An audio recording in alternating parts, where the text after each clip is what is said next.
Hey, Nick Collier here, and it's story time again. Uh, a reminder, if you don't like story time, just don't watch this. Every Tuesday I put up my machine shop videos, and so check in with me there. Hey, today we're going to go back to about 1968, maybe 69. I was 18 at the time.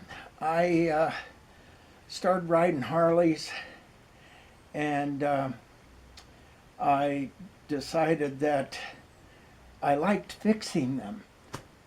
And so uh, I set up shop in my girlfriend's garage at the time. And it was a little two-car garage. I just set up and had a few tools and tore apart my Harley, put it back together again, and then people started coming over and going, "Hey, can you fix this and can you fix that on their Harleys?" And so I did, and I made a little extra cash, and that was kind of cool.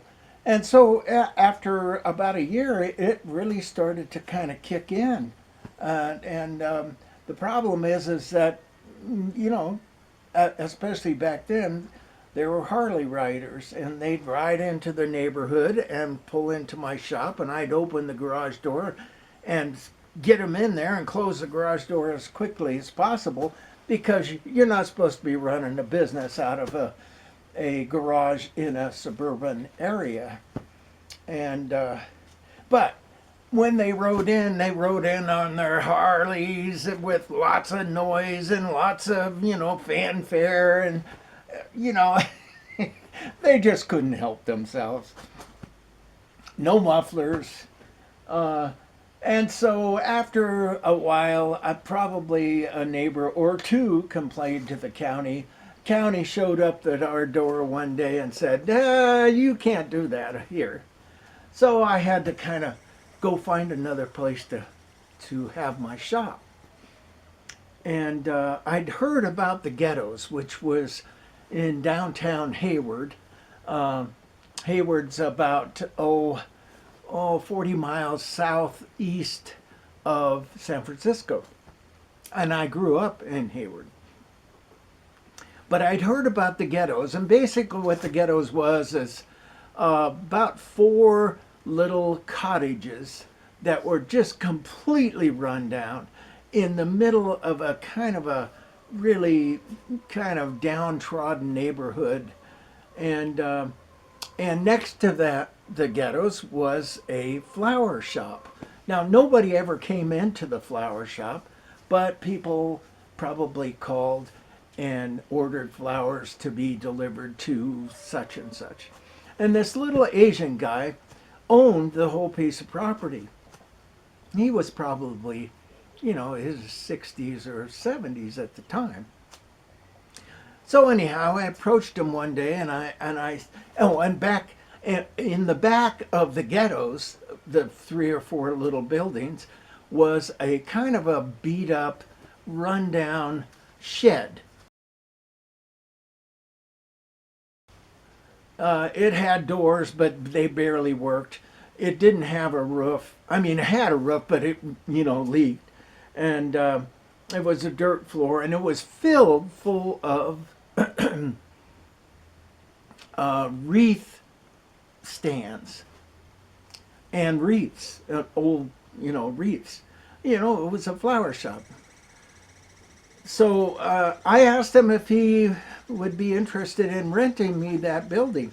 And it was kind of a three-car garage, three separate doors.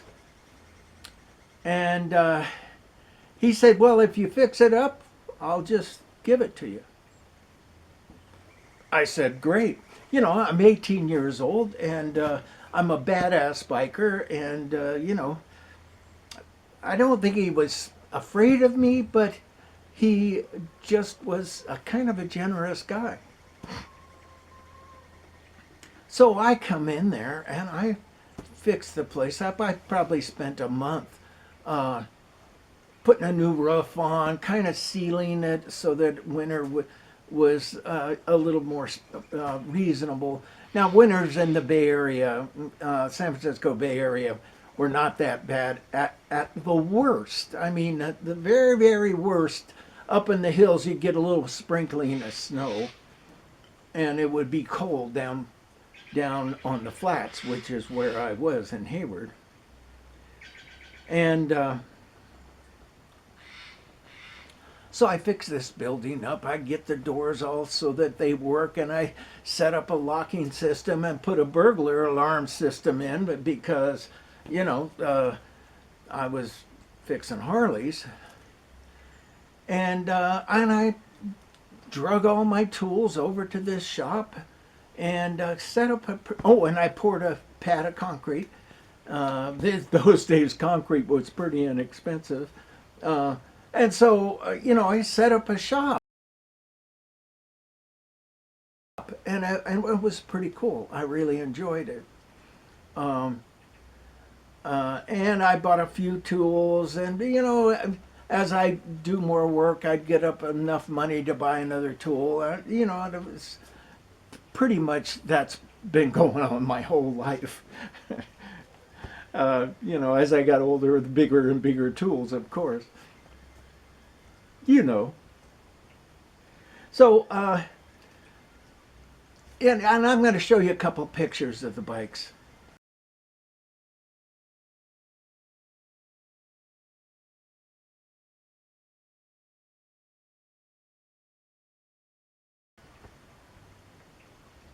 So I'm about a year or so into building Harleys, and this guy Arland Nest shows up one day and kind of checks my shop out, and I got 3 or 4 bikes in a row, and in different levels of assembly. And I'm building these bikes, and he says, "Hey, are you interested in going into a partnership with me?" And I said, "Yeah, sure. What do you got in mind?" Well, he would go to these police auctions and buy these old Harleys for really cheap, bring them over to my shop, strip them down, and I'd cut off all the tabs and customize it and make it look nice. And he was a painter, so he would paint the tanks and fenders and whatever else needed to be painted, and I would reassemble them. Then we would put them up for sale and split the profit.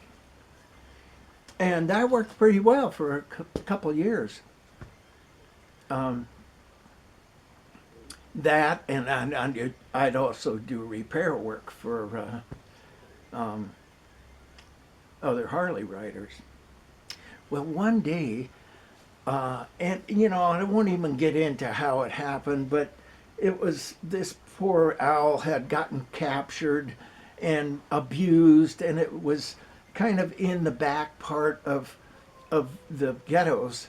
And the guy that owned the owl, or that captured the owl, was really not taking care of it. And the poor owl was just, really failing. And it was a great horned owl, and I didn't know what it was at the time. And this owl, pretty good size. And I finally, the poor owl was just really going downhill fast, and so I finally just went over and told the guy, I said, "Look, man, you're not taking care of the bird. I'm going to take it and get it back to health." So I brought it into my bike shop, and I set it in a box, and it was just kind of laying there. And I fed it, I had a couple dogs at the time, and every time I fed the dogs, I'd feed the owl. And the owl seemed to like the, cow canned dog food. And after a week or two, it kind of was up on its feet and doing a little better. And then after another week or two, it jumped from handlebar to handlebar in the shop. And then after another week or two, it flew across the way, maybe, 20 yards to a shed that was across the way. and it would spend the day in there hunting mice. And then in the afternoon, it'd come back to the shop, get fed, I'd close it in, and it'd stay the night there. And you know, bikers would come over and go, wow, this is a pretty cool bird. I mean, this big, great horned owl. They're just beautiful birds. And as it got more and more healthy, it would fly a little bit more, and it would, you know, just get better.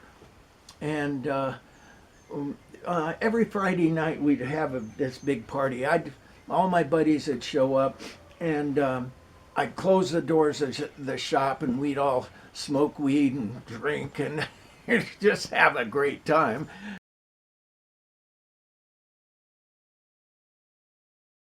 And this one particular Friday, we were all partying. There was probably, you know, 10 or 15 of us, and this owl sitting on the handlebars of one of the motorcycles, and it just takes off, and it goes across the open meadow, and it's gone.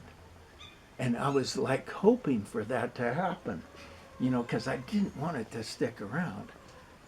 I didn't know what I had at the time.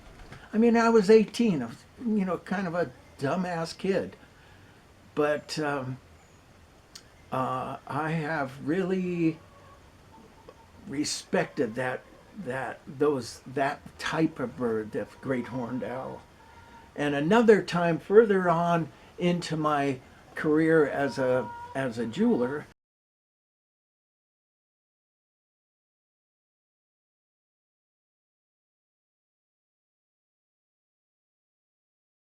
I was out doing a show down in Palm Springs, and I always just got back in my motorhome at the end of the day, and I kind of drive out into the desert and hang out and stay the night there, and then drive back to the show and set up and sell. Well, this one particular night, I parked out in the desert, and it was like, you know, midnight, 1 o'clock in the morning. And all of a sudden, the motorhome shakes. And I was like, oh, there's somebody trying to get in. And I'm like, wake up, and I'm, and all of a sudden, this big, great horned owl hoots. And if you've ever heard a horned owl hoot, and I'm going to try for it, it's been a while, they go, hoo, hoo, hoo. And it's like really loud. And and it had landed right on top of my roof, right above my head. So it was really loud. And, you know, it sat there for about a half an hour, hooting away, and then took off. And that was my second encounter with great horned owls. Hey, it's been a good story. Thanks for checking in. This is Nick Collier, checking out.